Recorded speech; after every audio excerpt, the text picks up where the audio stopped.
Welcome back. In this video, we're going to take a first look at that question of what materials should you be using when taking your visual notes. Let's get into it.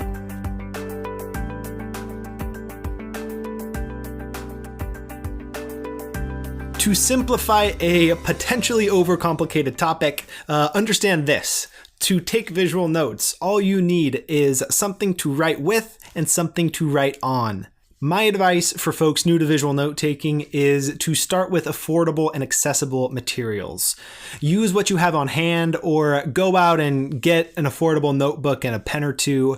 Don't stress about getting the perfect ones. It's less about the tool and more about how you use it. With that said, let's break down these two pieces a bit more. Let's first just list out a bunch of common options for these two materials, what to write with and what to write on.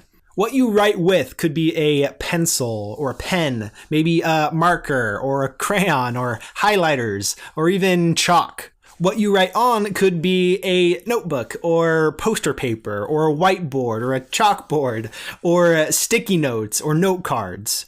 And I'm sure you've got plenty of others that you could add to each of those lists. Now, those are examples of each. Let's next look at the variables at play that are combined in a particular way for each example. For your writing/drawing tool, any individual option will make a mark of a particular size, of a particular color, and with a particular style. It will either be a permanent mark or not, and it will even feel a certain way when you write with it. The thing that you write on will also have a particular size, the size of the page or of the writing surface. It will also have some degree of mobility, whether or not you can carry it with you and maybe even detach individual pages. It will have a particular background that could be blank or lined or gridded, and it may or may not be reusable. And one final variable that applies to each is price. These things do cost money, and depending on how frequently you'll be needing new materials, that variable is an important one to consider. Now, the examples that I've given so far are all analog, but when you look at a digital option, an app for your tablet or computer, an interesting thing happens. You get all of those variables right at your fingertips. With the touch of a slider, you get the chance to change any of those variables at will, which provides a whole lot of options for you. Depending on the app, you may also have the ability to zoom in and zoom out of your sketch. And the task of storing and sharing your notes might be a bit easier with the digital option as well. But what you lose is speed. You'll have to slow down your writing and drawing at least a little when using a stylus. The technology hasn't yet been perfected. You'll also lose some of the tactileness of making marks on a physical page. So the experience itself is a little bit different working with a digital tool compared to working with an analog tool. So you'll want to weigh those pros and cons and understand your own preference when making that decision. I myself lean toward the analog, but I know plenty of folks that are having great success with a digital approach. The tools that I use are the following. For the thing that I write on, I like to use 3x5 index cards. I enjoy the 9x12 inch Strathmore sketchbook, which is what you see me writing on here. And I like yellow lined legal pads. I use each of those for different tasks, which is something to keep in mind too, that you don't have to limit yourself to just one material to work with. You'll find that for certain processes you like one material, and for others you prefer something else. The thing that I'm writing with depends on what I'm writing on.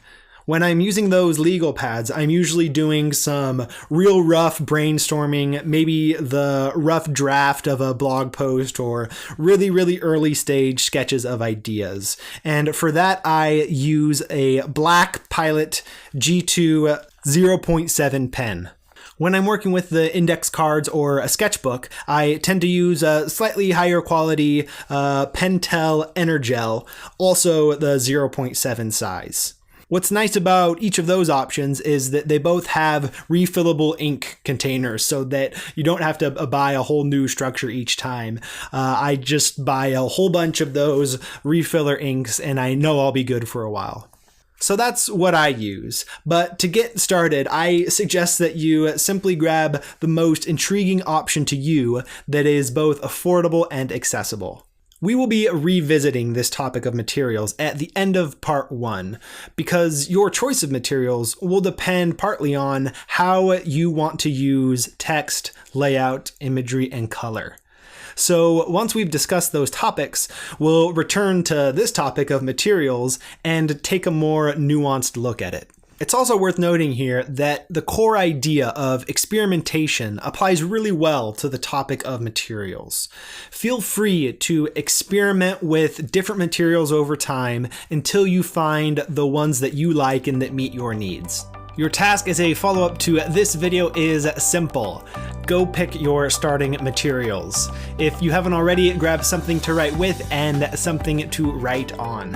I have set up 3 forums related to this first module. There's a mindset forum where you can discuss both the goal-oriented learning framework and those 7 core ideas of the verbal to visual mindset. Then there's an analog materials forum where you can chat about your favorite analog tools. And then there's a digital materials forum for those that have experience with apps or are curious and want to talk about the options there.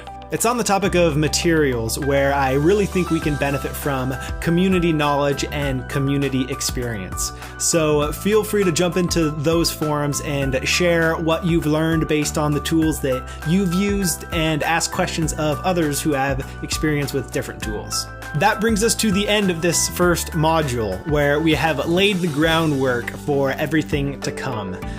I encourage you to check out those forums and have some discussions, and also if you have a particular question that you would like to submit for the next Q&A webinar, you can do that from the Q&A homepage. Thanks for working your way through this first module, and I will see you in the next one.